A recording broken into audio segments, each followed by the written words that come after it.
저는 내년도 예산이 민생은 피폐한데 여전히 무공감, 대책 없는 낙관론 예산이라고 생각을 합니다. 어저께 한덕수 총리 시정연설 대독 내용에도 보면은 상당히 팩트도 왜곡돼 있고 너무 낙관적인 과대 포장으로 국민들을 헷갈리게 하고 있다고 생각을 합니다. 지금 경제가 어렵습니다. 민생경제, 지역경제 파탄 상태입니다. 어디에도 윤석열 정부는 보이지 않습니다. 경제는 어렵고 국민들은 걱정이 많은데 무모하고 성과 없는 긴축 예산, 건전 예산만 강조하는 게 내년도 예산이라고 생각을 합니다. 저는 전면 재편성을 요구합니다.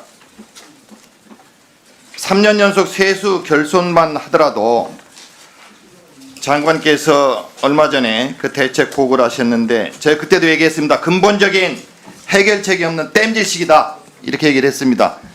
그 의미는 땜질식이기 때문에 내년 세수도 걱정이 많이 된다는 뜻입니다. 내년 세수가 15조 7천억이 증액된다고 합니다. 경제가 어렵습니다. 근거가 무엇인지 대단히 걱정이 됩니다.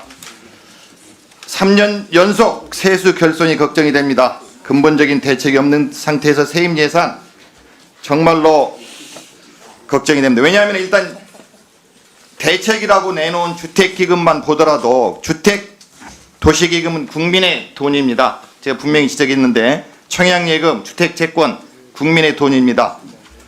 이걸 갖다가 2, 3조씩 갖다 쓰는 것은 법 위반 소지도 꽤 큽니다. 그 여유자금도 감소 추세에 있습니다.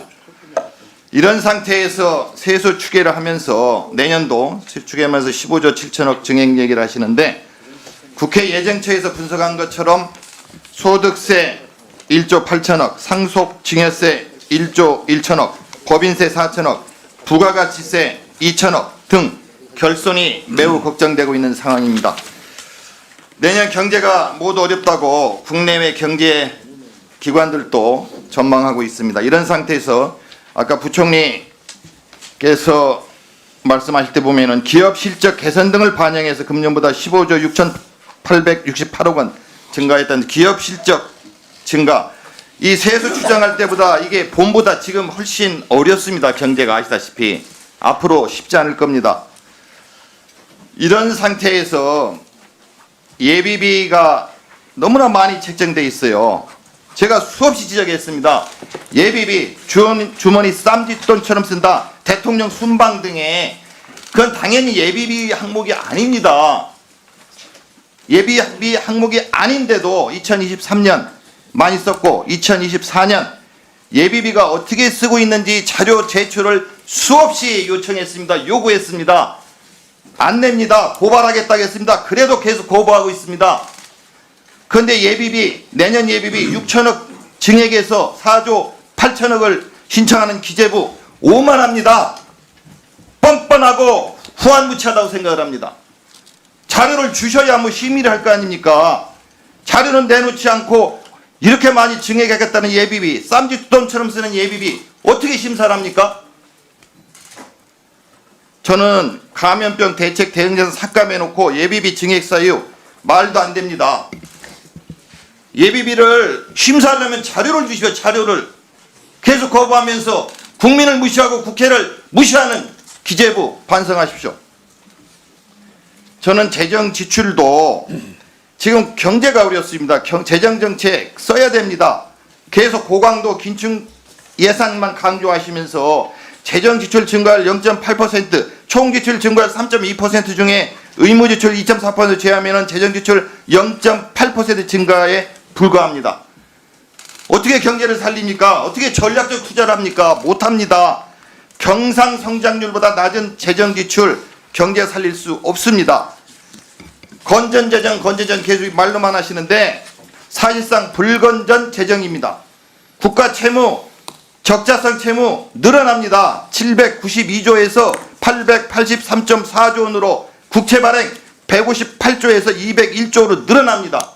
이게 무슨 건전재정입니까? 말로만 건전재정이죠. 민생 지역경제 너무나 어렵습니다. 세수도 줄고 있고 없으니까 결국은 지방 교부세든 교부금이든 못 내 충분히 그 예정돼 있는 거를 많이 줄여서 내보내지 않습니까? 세수가 없기 때문에 세출은 나중에 얘기를 해서 다시 논의하고 일단 세수만 보더라도 고소득자 감세, 초부자 감세 예정처에서 국회 예정처에서 분석한 것만으로도 25년, 29년까지 5년간 고소득자 20조 원이 감면을 받습니다. 서민 중산층 1.7조 원에 불과합니다. 상속 증여세 최고 세율 50%에서 40%로 낮추겠다고 세법 개정안을 내셨습니다. 정부 부담금 폐지합니다. 그러면 763억 원 세수 감소합니다. 세수는 계속 걱정이고 결손이고 어려운데 이렇게 초부자 감세에 계속 하시면 어떻게 할 겁니까? 저는 말이 안 되는 세입 예산이라고 생각합니다. 세출도 일부 포함돼서 지금 말씀드리는데요. 예결위에서 나중에 자세히 말씀드리겠지만 세출 7개 분야 저는 예비비 삭감 4조 제가 아까 말씀드린 대로 이 너무나 많이 이제 예비비를 늘려놨는데 이게 말이 안 됩니다. 경제는 어렵고 힘든데 4조 8천억 저는 50% 삭감 반드시 해야 된다고 요구를 합니다. 권력기관 특활비 증가 삭감해야 됩니다. 국민의용 예산 삭감해야 됩니다. 고위공무원 월급 인상분 반납해야 됩니다. 재난안전예산 재난이 너무나 문제가 큰데 감수시켰습니다. 증액해야 됩니다. 미래교육 증액해야 됩니다. 미래 민생 예산 제대로 증액시켜야 됩니다. 요건 예결위에서 따지기로 하고 부총리께 질의합니다.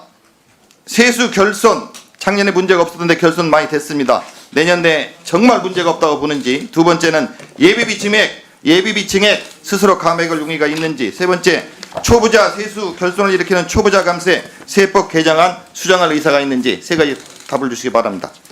네, 간략히 말씀을 드리겠습니다. 세수 추계의 오류 때문에 저희도 굉장히 여러 가지 노력을 하고 있습니다. 그래서 내년도 세수 부분은 저희 나름대로 최선을 다했고요. 그다음에 아까 말씀드린 것처럼 저 예산 심의 과정에서라도 크게 이게 변동될 어떤 우리 여건 변화가 있다면 다시 저희 재검토를 하겠습니다. 그렇지만 지금 상황에서는 저희가 그런 그런 상황이라고 말씀을 드리고요. 최선을 다했다 말씀을 드리고요. 예비비 관련된 부분은 제가 요번 예산 심의 과정에서 성실히 설명을 드리고요. 저희가 예비비 지출 사후 지출한 내용에 대해서는 헌법과 국가재정법에 따라서 내년도 승인 과정에서 저희가 성실히 설명을 드리겠습니다.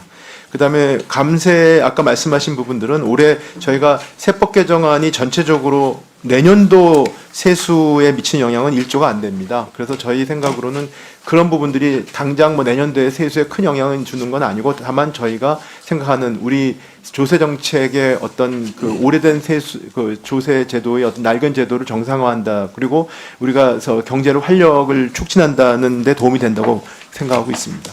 예비비는 기본적인 심의 자료는 주십시오. 하나도 안 주시면 심의가 불가능합니다. 예, 수고하셨습니다. 다음은 존경하는 박홍근 의원님 질의해 주시기